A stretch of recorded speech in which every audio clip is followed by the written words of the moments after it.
Assalamualaikum warahmatullahi wabarakatuh. Hai, apa kabar? Berjumpa lagi dengan mata pelajaran bahasa Indonesia untuk kelas 10 tingkat SMA. Mudah-mudahan kalian dalam keadaan sehat dan tetap semangat. Kita akan melanjutkan pembelajaran kita lagi, yaitu tentang F, mempresentasikan teks biografi. Mempresentasikan teks biografi secara runtut, logis, dan kreatif. Setelah mampu menulis biografi, kalian dapat mempresentasikannya. Kemudian sebelum itu penting juga untuk memperhatikan beberapa hal agar kalian dapat tampil secara maksimal. Untuk itu cermati beberapa hal tersebut. Yang pertama, kuasai dan pahami materi dengan baik. Hal ini adalah dasar untuk membawakan presentasi yang baik. Untuk meningkatkan pemahaman kalian, bacalah materi secara berulang-ulang atau lakukan simulasi tanya jawab terkait materi yang akan dipresentasikan. Kalian juga dapat menyusun naskah presentasi jika diperlukan. Tulis apa saja yang perlu disampaikan, tidak perlu bertele-tele. Cukup sampaikan materi dengan cara singkat dan lugas. Pahami secara mendalam materi yang telah ditulis dan jika perlu dihafalkan. Yang kedua, buat media pendukung presentasi yang menarik. Misalnya saja presentasi yang baik tentu tidak hanya mengandalkan kekuatan suara atau pembicaraan. Dalam hal ini, presentasi kalian memerlukan media lain yang dapat memperjelas pesan atau informasi yang kalian sampaikan. Media itu dapat digunakan adalah misalnya dengan PowerPoint, kemudian dengan poster, bisa saja, kemudian juga dengan video atau gambar, misalnya agar supaya menarik presentasinya. Alat peraga juga boleh dan lain sebagainya. Untuk penyusun media gambar dibuat semenarik mungkin dengan desain yang tepat, teks sesuai, warna yang pas, serta bentuknya yang cocok. Yang ketiga, kenali tempat presentasi, alat pendukung, dan audiensinya ya. Cara presentasi kalian juga dapat disampaikan dengan lokasi dan audiensi yang akan menyaksikan. Alat apa saja yang diperlukan sehingga dapat membantu kalian saat presentasi. Hal-hal yang telah disiapkan sebelumnya tidak ada artinya jika tempat kalian presentasi tidak mendukung. Begitu pula dengan alat. Jika di kelas kalian ada proyektor misalnya, maka gunakanlah. Tidak perlu menggunakan media PowerPoint misalnya. Kalau misalnya ada proyektornya, mengenali pemirsa atau orang-orang yang akan menyaksikan presentasi kalian juga cukup penting ya. Jadi presentasi hanya di depan teman-teman sekelas tentu berbeda dengan presentasi di depan kepala sekolah dan dewan guru. Kemudian yang keempat, lakukan simulasi presentasi. Simulasi merupakan latihan sebelum kalian tampil presentasi. Hal ini sangat bermanfaat sebagai sarana latihan kalian secara mental dan untuk melihat penggunaan waktu yang diperlukan saat presentasi semakin banyak melakukan simulasi, maka kalian akan menjadi semakin terbiasa atau terlatih dan dapat mengelola waktunya dengan baik juga. Yang kelima, perhatikan kontak mata dengan audiens. Tetap semua orang yang hadir secara bergantian. Lakukan kontak mata secara langsung untuk meningkatkan keberanian. Jika timbul rasa malu atau grogi, kalian dapat alihkan sejenak pandangan ke bagian tubuh yang lain. Untuk latihan kalian dapat mencobanya. Yang keenam, perhatikan gerak tubuh dan ekspresi. Presentasi yang baik tidak hanya membacakan teks yang ada di tampilan Selendia ya, tetapi juga mampu menyampaikan pesan secara komunikatif. Gerak tubuh dan ekspresi cukup penting agar presentasi kalian tidak monoton, tidak garing, tidak bosan. Lakukan gerak tubuh dan ekspresi sebagiannya sesuai dengan suasana dan isi teks ya. Jadi posisi dan sikap tubuh usahakan santai dan tidak kaku. Tidak perlu berdiam diri di satu tempat. Kalian dapat bergerak, boleh aja jalan-jalan sedikit-sedikit misalnya, nggak apa-apa. Yang ketujuh, pengaturan suara. Atur suara kalian agar lebih jelas didengar. Pengaturan jeda intonasinya, tekanannya, lafalnya, iramanya juga diperhatikan, disesuaikan ya. Hal ini dapat mendukung daya tarik presentasi kalian.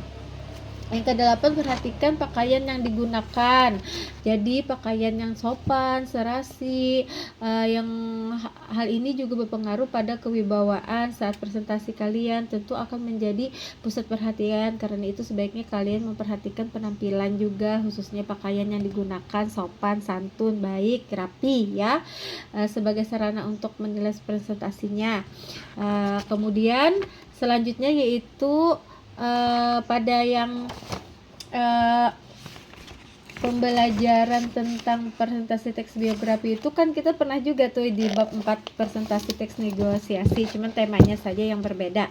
Untuk selanjutnya yaitu jurnal membaca. Nah, di sini mengenali keteladanan dan jurnal membaca menggali keteladanan dan inspirasi dari berbagai buku biografi. Beberapa judul buku biografi pahlawan di bawah ini menarik dibaca untuk memperluas wawasan dan pengetahuan. Selain itu, beberapa biografi berikut dapat menjadi bahan pelajaran yang bermanfaat. Kalian dapat belajar dari kisah riwayat hidup para tokoh pahlawan berikut untuk menggali keteladanan, inspirasi dan motivasi. Misalnya saja Soekarno, sebuah biografi karya Aji Nugroho, Sudirman, dan macam-macam. Nanti saya akan juga potokan. Kemudian tidak hanya buku biografi pahlawan perjuangan yang dapat menjadi sumber inspirasi, motivasi, dan pelajaran hidup kalian. Beberapa tokoh Indonesia masa kini yang berprestasi dan berjasa untuk bangsa juga sering dianggap sebagai pahlawan dalam konteks masa sekarang. Beberapa buku biografi tokoh masa kini yang berprestasi, berjasa, meraih sukses dan dapat menjadi inspirasi kalian, diantaranya B.J. Habibie, kisah perjuangan dan inspirasi karya W.D.S. Atma, misalnya Khairul Tanjung, Mary Riana. Nah, kalian juga dapat membaca biografi lainnya, baik hasil unduhan dari sumber internet maupun meminjam dari perpustakaan. Lalu carilah keistimewaan, keteladanan, dan inspirasi yang dapat kalian petik dari biografi tokoh tersebut. Buatlah sebuah laporan buku dalam bentuk infografik. Nah, kayak kemarin kan kita ada tuh membuat identitas buku, baik itu judul buku, penulisnya siapa, penerbitnya apa, tahun terbitnya kapan, cetakan keberapa, tebal halaman berapa. Nah, kalian kan kemarin sudah saya beri tugas tentang bab 4, yaitu tentang identitas bukunya ya. Mungkin itu sangat mengulang-ulang lagi tentang pembelajaran bab 4 dan bab 5, yaitu adanya jurnal membaca, cuman bedanya itu temanya saja ya. Jadi hampir sama saja, cuman bedanya ini di sini kalau di bab 5 ini tentang biografi para tokoh-tokoh, keteladanan dan inspirasi bagi kita. Jadi nanti saya akan juga potokan tentang buku-bukunya. Nah, untuk tugasnya di sini yaitu misalnya saja kalian ingin mengangkat biografi Soekarno. Nah, Soekarno di situ adalah misalnya keistimewaan tokohnya. Keistimewaan tokohnya itu apa? Kemudian hal yang dapat diteladani dari tokoh Soekarno itu apa? Kemudian inspirasi hidupnya tentang apa, atau hal yang menarik atau berkesan di kehidupan, atau hal-hal yang berjasa dengan Soekarno itu apa. Kemudian peristiwa penting yang dialami oleh Soekarno itu apa, boleh.